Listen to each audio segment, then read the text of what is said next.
Yeah, I'm from Livonia, Michigan. So I've been here all my life. Actually, I was born here, lived here for 25 years. Went off and got married. Lived in Redford Township for a while, and then returned back to Livonia 23 years ago. So I've been a Livoniite a good part of my life. Yeah, and it's been a great place to grow up, both culturally and in terms of the education system here, and I think the values of the city. So I was attracted to staying here. My experience is sort of split between the two. I've spent a lot of time on the opera stage performing, both here and in Europe, and also I've devoted a lot of my work to church music and oratorio. So I've performed most of the major works of oratorio, and it's a real passion of mine. So a piece like the Stabat Mater is a special one to me. It's a wonderful text and a wonderful piece of music. I think the Stabat Mater is an unusual text. It's not something that we see come up very often in liturgical performance or performance in church. It's a very passionate text. It pertains to some of the most emotional aspects of the Lenten experience, of the suffering experience specifically of the Virgin Mother, her experience in having to go through the passion with her son, to having to observe his suffering, having to be there at his death, the impact, the emotional impact of getting inside that story is particularly poignant, and to perform a piece that naturally has that much passion built into it is a real opportunity. Some texts are a little bit more esoteric. This is one that's very earthy, very real, and very personal, I think. Well, I think it's, given the times right now, I think it's a very appropriate piece, just dealing with how human beings handle suffering, how they handle adversity. We're living in a time of great turmoil, and being able to go and see a performance where the singers and the chorus and the orchestra are all together, working at the service of expressing this kind of emotion, this kind of connection to humankind, to the human experience. Human suffering is a fact of life, and being able to find a way to process that, I think is, even if that text is unfamiliar to you or you're not necessarily a religious person, you can appreciate a work of art that expresses human suffering in this way and gives us a way of letting out some of the thoughts and feelings that we can't even put words to. A piece like this is profound and rare because of its profoundness. So I think that it's an opportunity even for those who maybe aren't religious to have an experience, an emotional experience that may be surprising to them. The music is so passionately written, and I don't mean just the vocal parts. The orchestral parts are extraordinary in this work. And I think to feel those things working together in the way they do in this piece would be a great opportunity for anybody. Well, I think even though it wasn't a part of the original work, we know that Dvorak wrote this in two different stages in a sense, and that the work in a sense was inspired by his own suffering.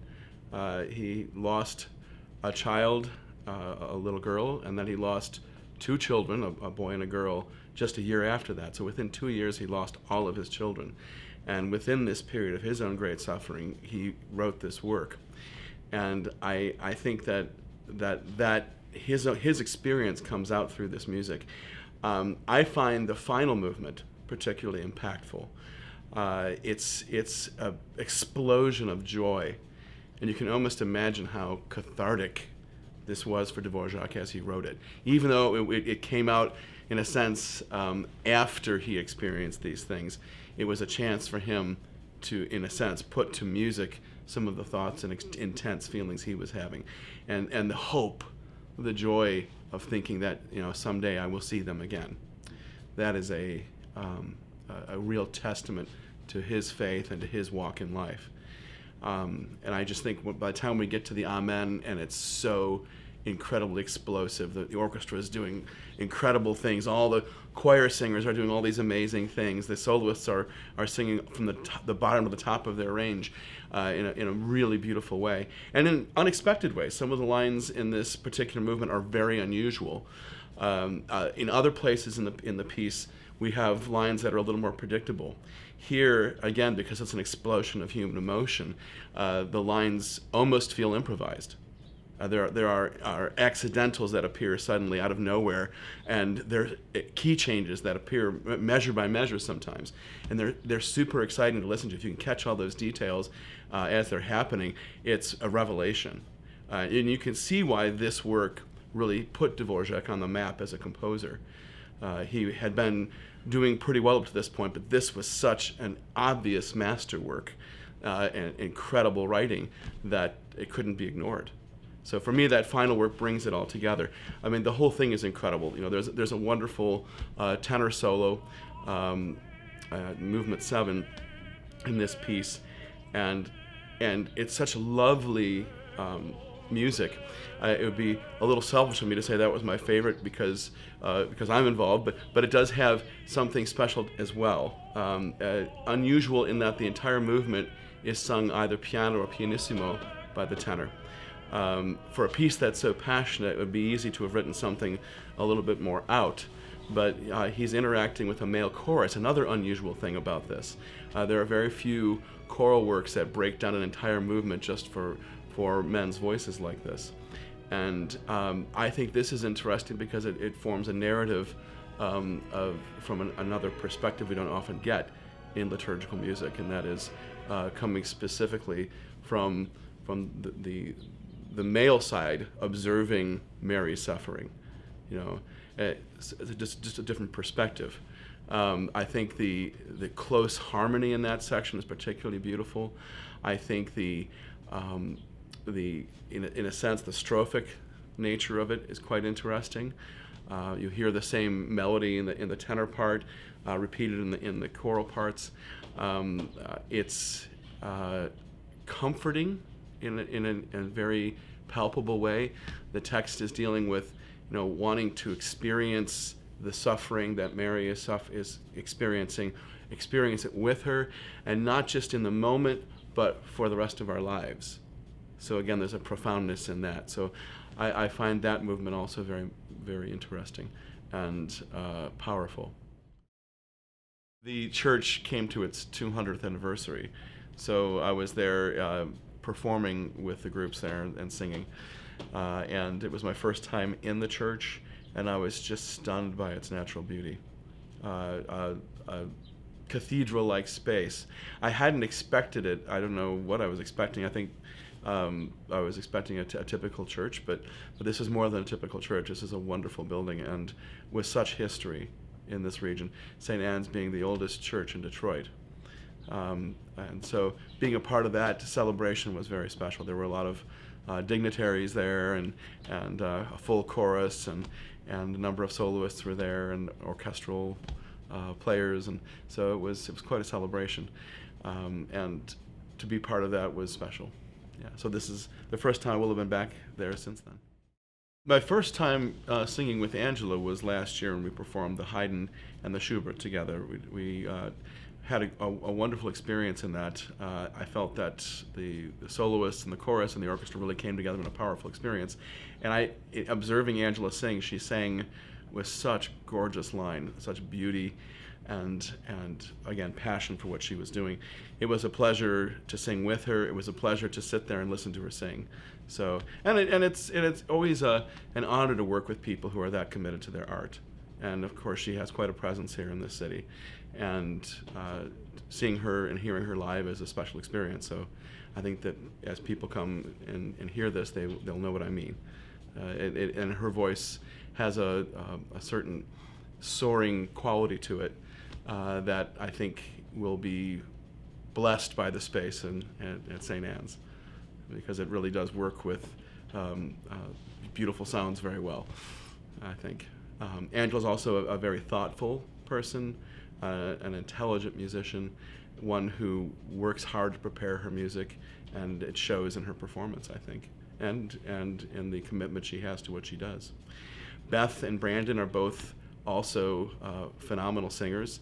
Both have been performing opera and oratorio locally for many, many years.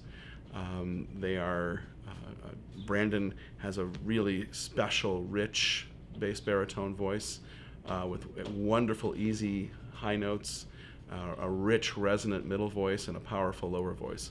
And that's not easy to find sometimes. Sometimes we find a baritone that has a particularly good top or a rich lower voice, but Brandon is one of those singers who really kind of has it all. And again, a very intelligent singer, a very thoughtful person in terms of the way he approaches his music. I think Beth has a especially rich instrument from the lower voice all the way to the high voice. She's a person who loves to do her homework on a piece, and she was one of the first people to talk to me about the history of the Dvorak. She had read through everything that she saw in the book, but she'd also researched it online and had translated the text and had everything printed out, and was right there telling me, even before I had a chance to look at the work, all about the text and how it was different from other Stabat Maters, and so she had really gotten into that almost in an academic way before she delved into it musically. So, and that research, in listening to her sing, will show, because she's lived with this for a while now. She didn't just jump into this at the last second. She's taken her time to really bring this into herself, and that's typically the experience I've had with Beth. That she doesn't just dive in. She gives a piece its due, takes the time to really to think about it and to live with it, and to let that then come out in the way she delivers a piece. It delivers a line. Phrase by phrase, she's inside of it. So it's something I really admire about her. She's got a natural flair for the dramatic, and I think you'll see that a line doesn't get dropped. She doesn't just sing a line of music because it's pretty. She sings it because it means something, and she will bring out that meaning, and I think that will be felt. Even if somebody isn't looking at the translation, they'll get the feeling for what she's saying just by virtue of the way she's delivering it facially, physically, and vocally. So she's really a complete singer that way, I think. Yeah. It's going to be an absolute joy to put this piece together. When you get the instrumentalists together with the chorus and the soloists, and the dynamic quality of assembling a great piece of music like this, there's nothing quite like that. So the rehearsal process is something I'm very much looking forward to.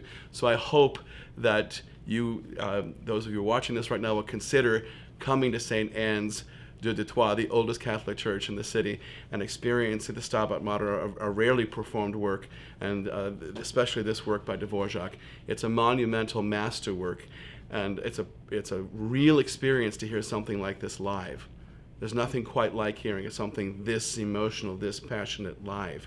So I hope you'll take the time to be at St. Anne's Church on March 29th, that's a Sunday, and share this experience with us. We look forward to meeting you there.